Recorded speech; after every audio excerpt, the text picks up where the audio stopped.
Botão de controle, o efeito placebo.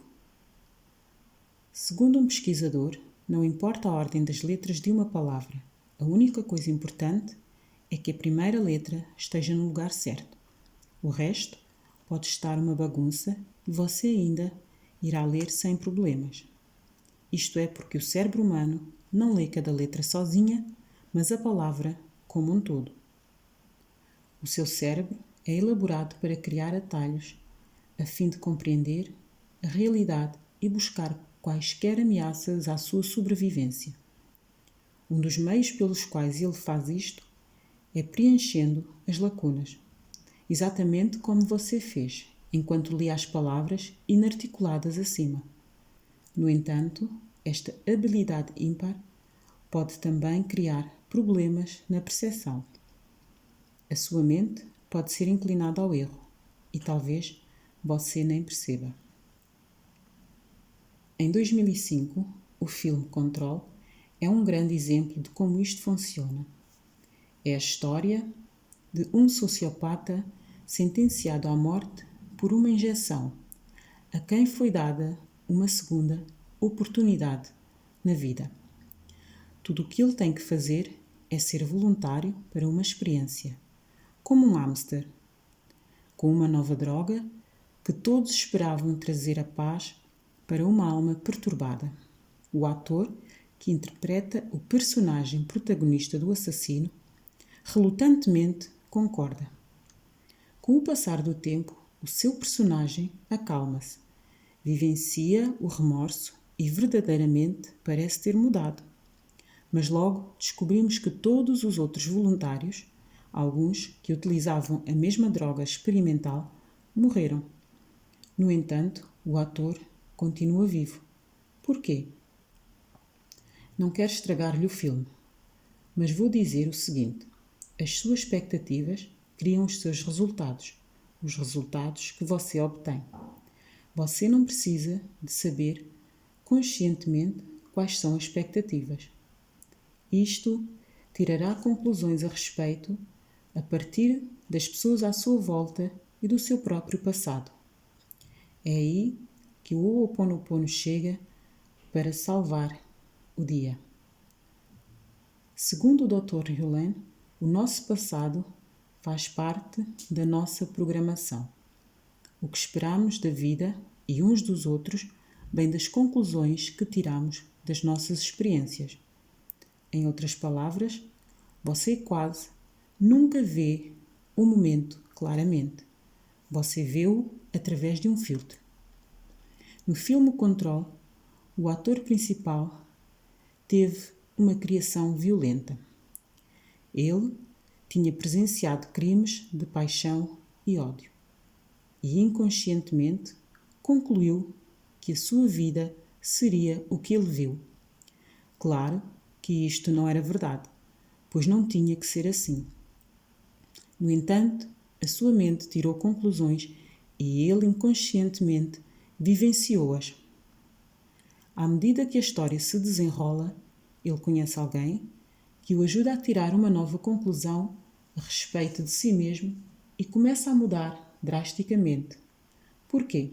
Porque a sua nova percepção de si mesmo cria um novo modo de ser. Ele torna-se uma alma benevolente em vez de uma alma violenta. O Ho'oponopono ensina-nos que o seu passado não é uma linha de tempo sozinha. O Dr. Hewlett diz que carregamos dados de amebas e de todas as vidas desde o início do universo. É mais o que você carrega na consciência da sua vida atual. A sua bagagem é pesada. Você fez as malas para uma viagem há algumas vidas atrás e ainda não as desfez. Portanto, o que você vivencia é raramente a pureza desse momento. Mesmo enquanto lê estas palavras, a sua mente transmite-as a si através de um filtro, da programação pré-concebida.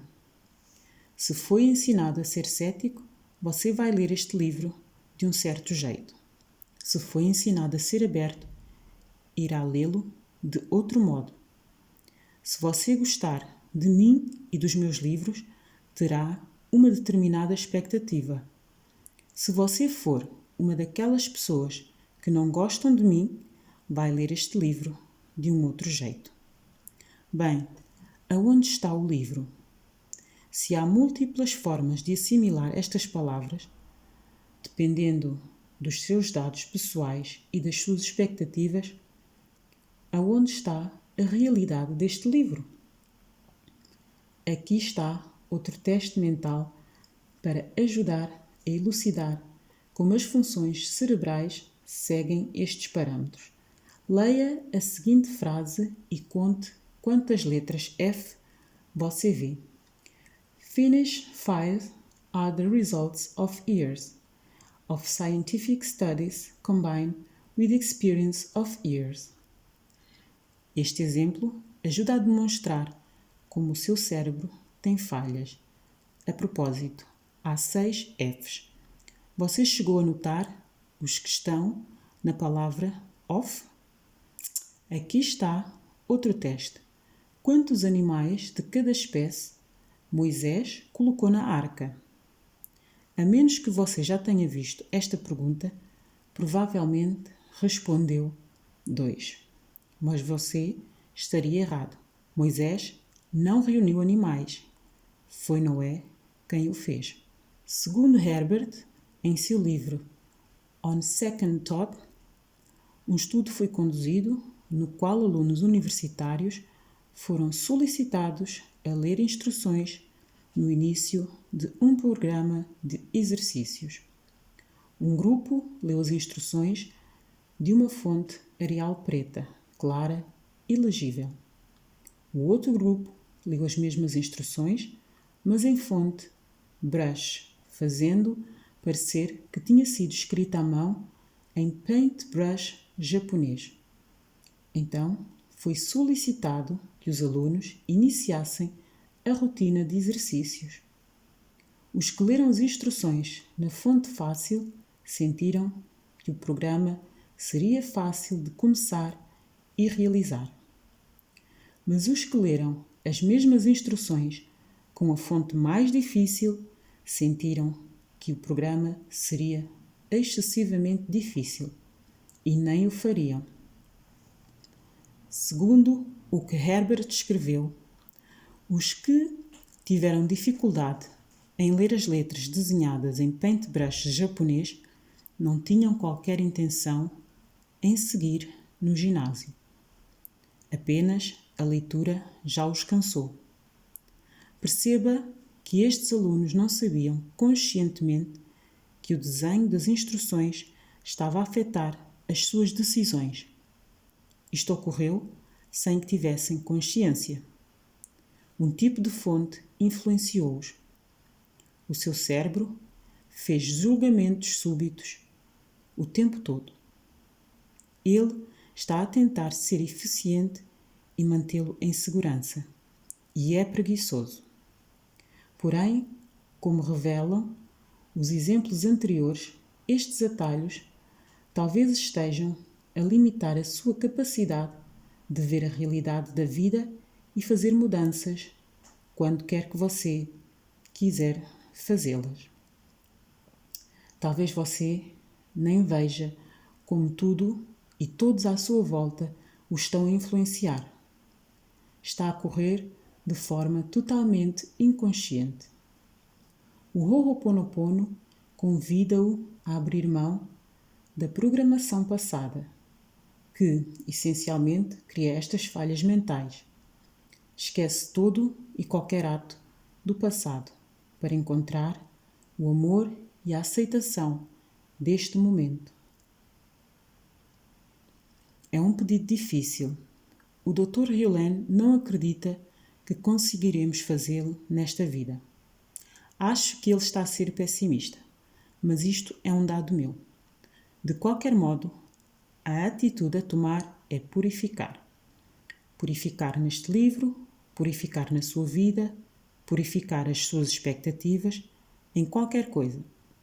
Todas as coisas que lhe ocorrem que não estejam no milagre do agora. O filme Control demonstrou que você só obtém aquilo que espera, mesmo quando isto é inconsciente. Mas isto foi um filme. E quando é na vida real? Em uma postagem que eu escrevi para um blog, mencionei acreditar em magia. E alguém comentou, querendo saber, sobre os guerreiros antigos que usavam coletes mágicos para se protegerem de flechas e balas. Ele achava que eles estavam mergulhados no pensamento mágico e não na realidade. Achei isto muito estranho. Se eu fosse para uma batalha, usaria qualquer coisa que prometesse proteger-me, incluindo um colete mágico. E eu colocaria-o bem depressa. Vestiria até fios de macarrão na cabeça ou um colar de cocó de coelho, se eu achasse que isso me ajudaria. Acho que você seria ligeiramente tolo em não fazer o que fosse preciso para se sentir mais forte, desde rezar até rituais e ornamentos, o que for. Qualquer coisa que o ajudar a passar por uma experiência aterrorizante, como uma guerra, deve ser aceitável. Mas vamos olhar um pouco mais fundo o comentário do meu amigo. Quando o pensamento mágico se torna um problema. A minha pesquisa sobre placebos definidos como pílulas inofensivas, remédio ou procedimentos prescritos, mais para benefício psicológico do paciente do que qualquer efeito psicológico, confirma que, quando você acredita em alguma coisa, a sua crença tende a fazer aquilo tornar-se realidade. Há estudos científicos chocantes que provam que, quando as pessoas com problemas de joelho foram levadas a acreditar que passaram por uma cirurgia do joelho, receberam anestesia e incisões nos joelhos, mas não a cirurgia, de facto, melhoraram. Mais recentemente, um estudo revelou que um placebo funciona ainda melhor quando você sabe que é um deles. Isto não é novidade. Sei do poder da crença desde os anos 60, quando li o livro The Magic of Believing. A sua crença molda a sua realidade. Acredite que algo seja verdade sobre si mesmo ou sobre o seu mundo e você tende a atrair as circunstâncias que surgirão. Isto também funciona com crenças negativas. O nocebo é uma expectativa negativa e, igualmente, criará uma condição para ela. Em outras palavras, se você acredita que as coisas não vão dar certo ou que algo terá um efeito danoso, tenderá a atrair essa expectativa. Isto leva a um apuro interessante. A sua crença influencia a sua realidade de forma tão drástica, e quando a sua crença está em conflito com a sua realidade. Por exemplo, vestir um colete mágico para ir à guerra é apenas iludir-se? A crença em um desfecho positivo é apenas ilusão. Apesar da realidade, a crença em um desfecho negativo é um erro, apesar das provas contrárias? Provavelmente. Sim, você pode estar a ser iludido quando veste um colete mágico ou um anel abençoado.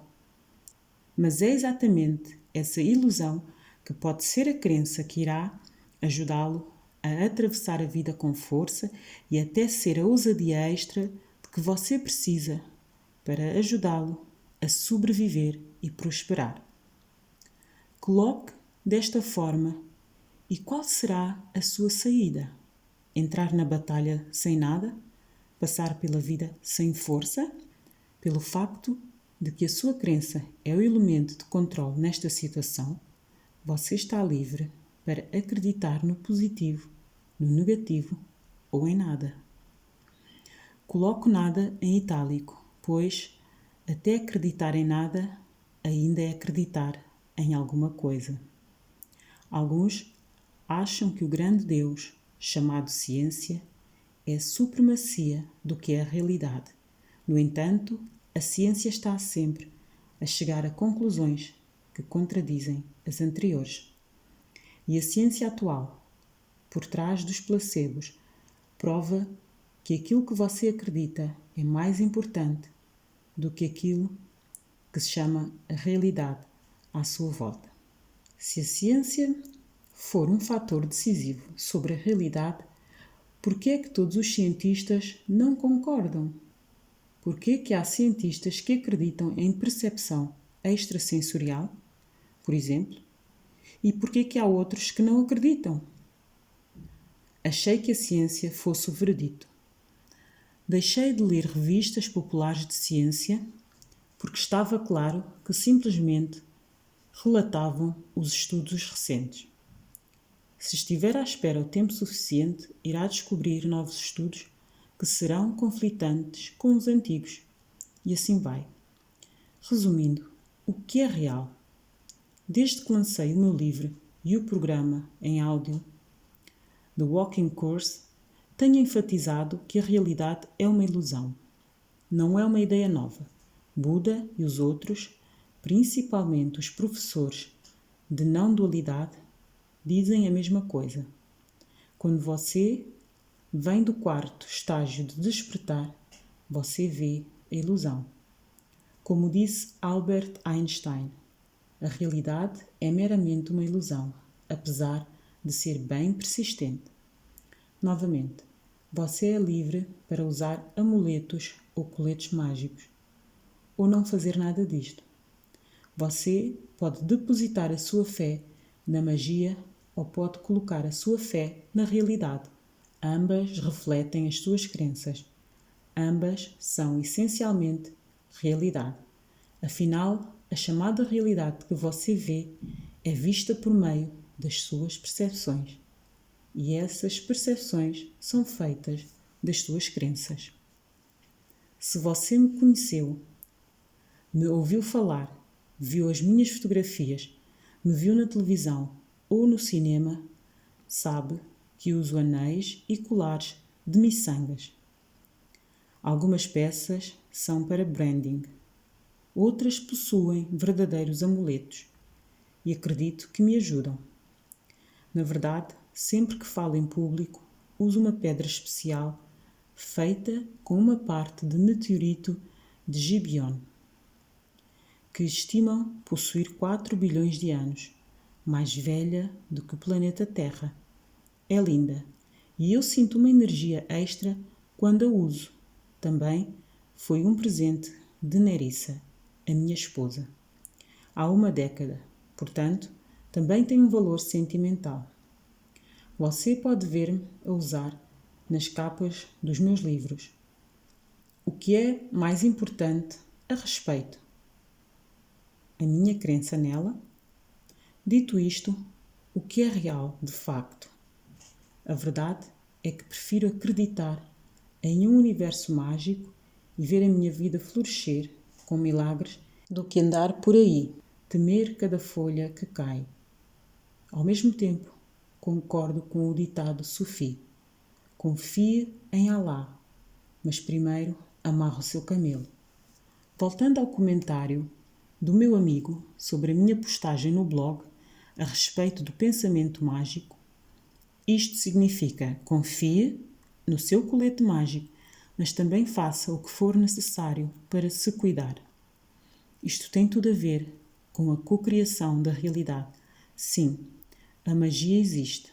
E sim, as suas ações no mundo físico existem. A coisa mais sábia a fazer é misturar as duas coisas.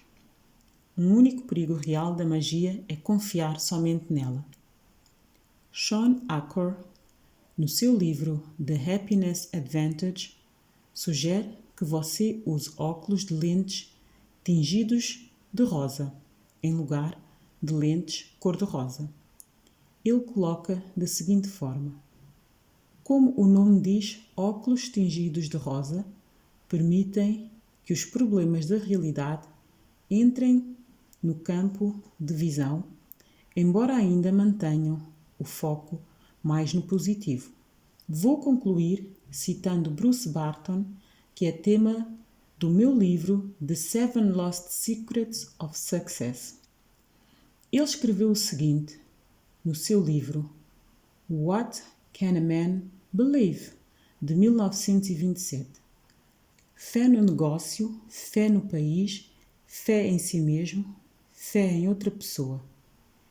Este é o poder que move o mundo. E por que é insensato acreditar que é esse o poder, tão mais forte do que qualquer outro, é meramente um fragmento do grande poder que conduz o universo? Resumindo, se eu fosse para uma batalha, certamente colocaria um colete mágico e faria todo o possível para me manter em segurança. O colete mágico poderia ou não ter poder, mas a minha crença nele teria. Dito de outra forma, um placebo não é real de facto, mas o efeito do placebo é: tenha fé e amarre o seu camelo. E continuo a purificar.